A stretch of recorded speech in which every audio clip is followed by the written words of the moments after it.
আল্লাহ বললেন আমার হাজেরা যে জায়গায় পানির জন্য সাফা থেকে মারওয়া, মারওয়া থেকে সাফা পর্যন্ত দৌড় দিল, পৃথিবীর হাজিরা হজ করতে আসবে, আর ওরা যদি এই জায়গাতে এই সাইডে না করে তোমাদের আগে হচ্ছে সাইড না করে, আমি আল্লাহ তাদের কাজ কবুল করব না।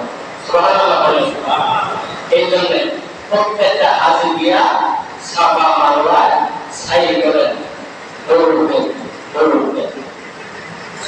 সুবহানাল্লাহ। আবার আল্লাহ কাজ যখন ইসমাঈল আলাইহিস ত্যাগ করে সেই মরুভূমিতে থাকেন, ইসমাঈল হাজিরা ওদিকে দৌড়াচ্ছে, আল্লাহর কাছে প্রশ্ন হয়েছে ইব্রাহিমকে ডাকেন, ইব্রাহিম যাও যাও, আমার ইসমাঈল যেখানে আছে তার পায়ে ঘোড়াটা ধরে একটু জাতি দাও। আল্লাহ ফেরেশতা ইসমাঈল আলাইহিস সালামের পায়ে ঘোড়াটা ধরে জাতি দেওয়ার সঙ্গে সঙ্গে একটা পানির ফোয়ারা বাহির হয়ে আসে, চিল্লায় বলে আল্লাহু আকবার, আল্লাহু আকবার। হাজিরা আলাইহিস সালাম ধরে আসে, আসার পরে একটু লাফ দিলেন। আল্লাহ কি করবে? আল্লাহ দেখলেন যে পরিমাণ বাদ দিয়েছেন ওই পরিমাণের কিনারা পর্যন্ত ওঠার পরে আল্লাহর হুকুমে পানি ওঠা বন্ধ হয়ে গেছে, ওই পর্যন্ত স্থির হয়ে গেল। আল্লাহু আকবার, আল্লাহু আকবার। আল্লাহর হুকুমে আর নিশ্চয় হয় না, আর উপরে ওখানে এক জায়গায় পানির অভাব নেই। হাজিরা আলাইহিস সালাম পানি পেলেন, ইসমাঈল আলাইহিস সালামকে পানি পান করাইলেন। পানি খাওয়ার সঙ্গে সঙ্গে শরীরটা সতেজ হয়ে গেল, সজীব হয়ে গেল, শান্ত হয়ে গেল। দৃষ্টান্ত মানুষগুলি যেন পিপাসা থেকে নির্ভীক হয়ে গেল। সুবহানাল্লাহ। আর পিপাসা নাই, বাকি আছে কি? খাবার।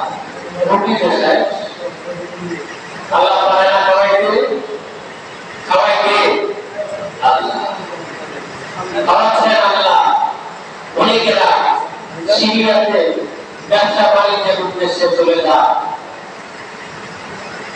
আমরা জানি পাখিপুরে খুলতে রাখতে যেখানে পানি আছে, এই জায়গাতে পানি থাকার কারণে জমজমপুর হওয়ার কারণে মনিকেরা দেখে উপরে পাখি উঠছে, উপরে পাখি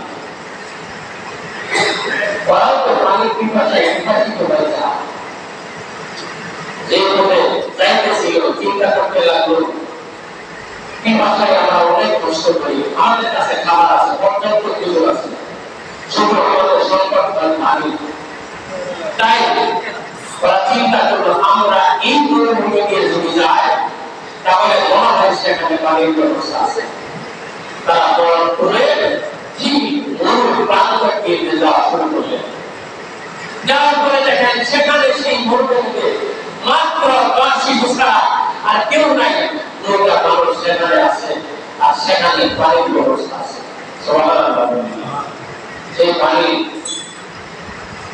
জমজমের পানি, সুশীতল পানি, সেই পানি দ্বারাই বিসমিল্লাহ বলে দোয়া করে যেতে হয়।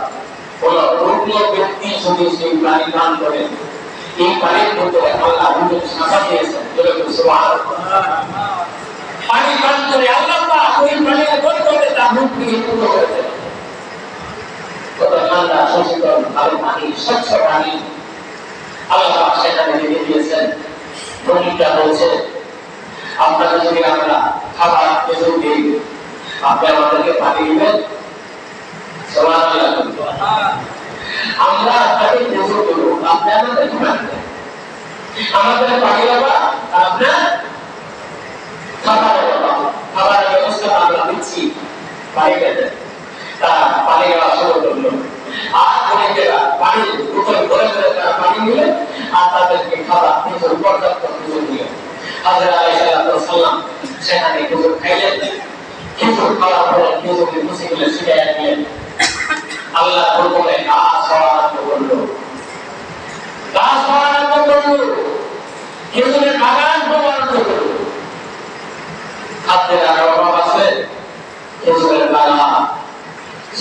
ফসলের পর্যাপ্ত বাগান হয়ে গেল। আস্তে আস্তে মরুভূমি